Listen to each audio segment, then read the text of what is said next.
বন্ধুরা, আজ আমরা জানবো যে আপনি কিভাবে ডনের যে নতুন ফিচার্স এসেছে সেটার ব্যবহার করে আপনার ট্রেডিংটাকে কিংবা ইনভেস্টিংটাকে আরও ভালোভাবে সেটাকে ব্যবহার করে প্রফিট ভালো বের করবেন। ঠিক আছে, তো তার জন্য আপনাকে কি করতে হবে, সবার প্রথমে বন্ধুরা ডন অ্যাপের মধ্যে চলে যেতে হবে। ঠিক আছে, তো যেমন ডন অ্যাপের মধ্যে আমরা যখন চলে যাব, তো দেখো বন্ধুরা এখানে কি আছে, অনেকগুলা অপশন আছে। তাদের মধ্যে এই সুপার অর্ডারের যে ফিচারটা আছে এটাকে ইনেবল করার জন্য কিংবা এটার ব্যবহার করার জন্য কিংবা এটার কাজ কি সেটা জানার জন্য আমাদের সবার প্রথমে এখানে যেতে হবে। এই অপশনটা থেকেও আমরা সুপার অর্ডারটাকে সিলেক্ট করতে পারি কিংবা যতটা সুপার অর্ডার আমরা লাগিয়ে রেখেছি সেই ফিচার্সগুলো, সেই অপশনটা, সেই পেন্ডিং, অ্যাক্টিভ অর্ডার যতগুলো থাকবে সবগুলো আপনাকে এখানে শো করে দিয়ে দেওয়া হবে। ঠিক আছে, এখানে আপনি ক্লিক করে সেই ফিচার্সগুলো দেখতে পারেন সুপারের। ঠিক আছে, এই সুপারটা সিলেক্ট করে নেবেন, তাহলে আপনাকে এখানে শো করে দেওয়া হবে। ঠিক আছে, এখন দেখো বন্ধুরা, যদি চাও যে ডাইরেক্টলি সুপার অর্ডার সেট করতে, তাহলে এখানে সার্চের একটা অপশন আছে। এই সার্চের অপশনটাতে ক্লিক করে যে কোনো একটা স্টকস সিলেক্ট করতে পারো, যেমন IRCTC, আমরা রেলের একটা স্টক সিলেক্ট করে নিলাম। এই স্টকসটা এখানে চলে এসেছে। ঠিক আছে, এখন দেখো বন্ধুরা এখানে একটা বায়ের অপশনটা আছে না, সেই বায়টার অপশনে আমরা করে দিলাম ক্লিক। তো দেখো বন্ধুরা এখানে পে লেটারের অপশন আছে, ইনভেস্টিংয়ের অপশন আছে। তো এদের উপর আলাদা একটা ভিডিও তৈরি করব, সেই ভিডিওতে আমরা কথা বলবো যে পে লেটারের মধ্যেও কীভাবে আপনি সুপার অর্ডারের ফিচারটা ব্যবহার করবেন কিংবা ইনভেস্টিংয়ের মধ্যে কীভাবে সুপার অর্ডারের ফিচারটাকে ব্যবহার করবেন। তো আমরা দেখে নেব ট্রেডিংয়ের এই অপশনটাকে সিলেক্ট করে। ঠিক আছে, এই ট্রেডিংয়ের অপশনটাতে ক্লিক করে আমরা সুপার অর্ডারের অপশনটা সিলেক্ট করে নিলাম, মনে করো। ঠিক আছে, এই অপশনটা সিলেক্ট করার পর আমরা এখানে মার্কেট প্রাইস সিলেক্ট করতে পারি কিংবা আমরা লিমিট প্রাইস লাগিয়ে দিতে পারি। তো আমি প্রাইস দিয়ে দিলাম, মনে করো এখানে 25 টাকা। ঠিক আছে, 725 টাকা যখন স্টকের প্রাইস আসবে তো অটোমেটিক্যালি বাই হয়ে যেতে হবে এটা। ঠিক আছে, তো আশা করি বুঝতে পারলে। তারপর হলো বন্ধুরা এখানে যদি বলা হয়, তো এখানে আমরা টার্গেট প্রাইস সেট করতে পারি। তো টার্গেট প্রাইস যেটা আছে সেটাই ম্যানুয়ালি থেকে যাক। ঠিক আছে, এবং হলো এখানে স্টপ লসের একটা অপশন। তো স্টপ লসের যে অপশনটা আছে এটাকে আমি 10 টাকা করে দিলাম, মনে করো এখানে 10 টাকা আমি করে দিলাম। ঠিক আছে, তো যদি আমি 10 টাকা করে দিই তো তাতে কি হয় দেখো, এখানে 10 টাকা করার পর ট্রেল জাম্পের একটা অপশন আছে। ঠিক আছে, তো ট্রেল জাম্পের এই ফিচারটা আমরা মনে করো ইনেবল করে দিলাম। যেই না আমরা ট্রেল জাম্পের এই ফিচারটাকে ইনেবল করলাম, তো এখানে 1, 2, 5, 10 এইভাবে পয়েন্ট আছে। ঠিক আছে, মনে করো এটা টাকার পরিমাণই। ঠিক আছে, এখন দেখো ট্রেল জাম্পের কাজ কি। স্টপ লস তো আশা করি বুঝতে পারলে যে এই প্রাইজে যদি চলে আসে তাহলে অটোমেটিক্যালি এই প্রাইজে সেল হয়ে যাবে, এবং এই প্রাইজে যদি চলে যায় তাহলে অটোমেটিক্যালি সেল হয়ে যাবে, তো প্রফিট হয়ে যাবে।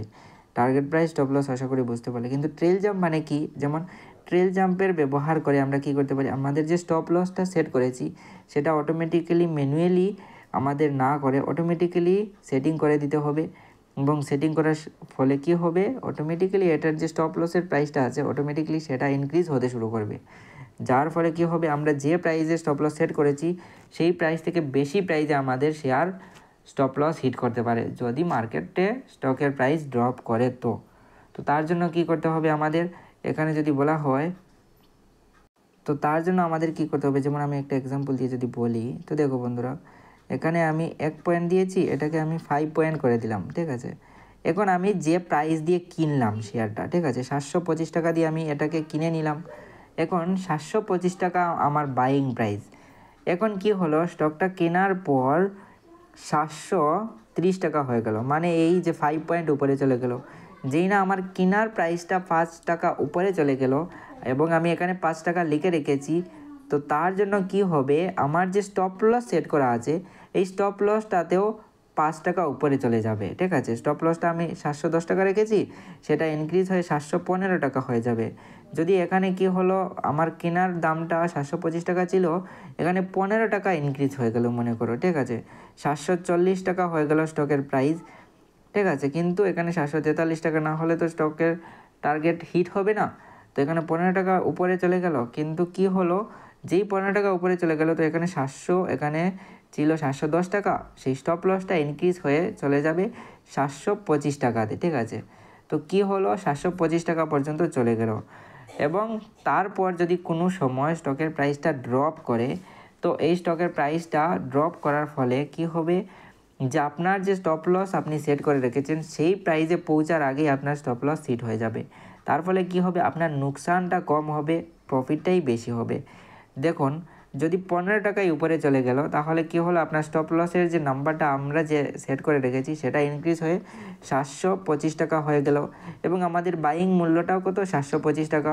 মানে এই যে আমরা যদি এখানে দেখি না যে স্টকের টার্গেট প্রাইস কত টাকা হয়েছে, 740 টাকা পর্যন্ত গিয়েছে, কিন্তু আমাদের কি হলো, 743 টাকার যে প্রাইসটা আছে সেটা হিট করলো না, তার ফলে আমাদের টার্গেট প্রাইসটা হিট হলো না।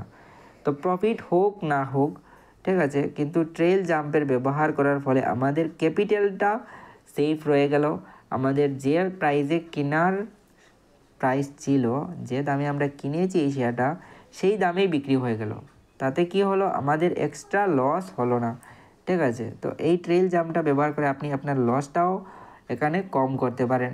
এবং সুপার অর্ডারের কামটা আশা করি বুঝতেই পারলে, যে এটাতে আপনি সেট করে টার্গেট প্রাইস, স্টপ লস এবং ট্রেল জাম্প লাগিয়ে নিতে পারেন, ঠিক আছে। এই ফিচার যদি আপনি ট্রেডিং কিংবা ইনভেস্টিংয়ের মধ্যে ব্যবহার করেন তাহলে আপনার আরও বেনিফিট হবে। সেটা কি, সেখানে আপনি 365, ঠিক আছে, 365 দিনের জন্য এটাকে লাগিয়ে রাখতে পারেন। এটার এক্সপায়ারি ডেট 365 দিনের মতো হয়ে যাবে।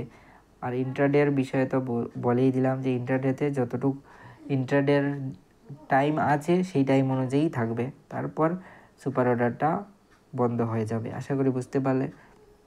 আপনি যদি ধরের মধ্যে ডিমেট অ্যাকাউন্ট ওপেন করে না থাকেন তাহলে আমি ডিসক্রিপশন বক্সে লিঙ্ক দিয়ে দেবো, সেখান থেকে আপনি ফ্রিতে নিজের ডিমেট অ্যাকাউন্টটা ওপেন করে নেবেন।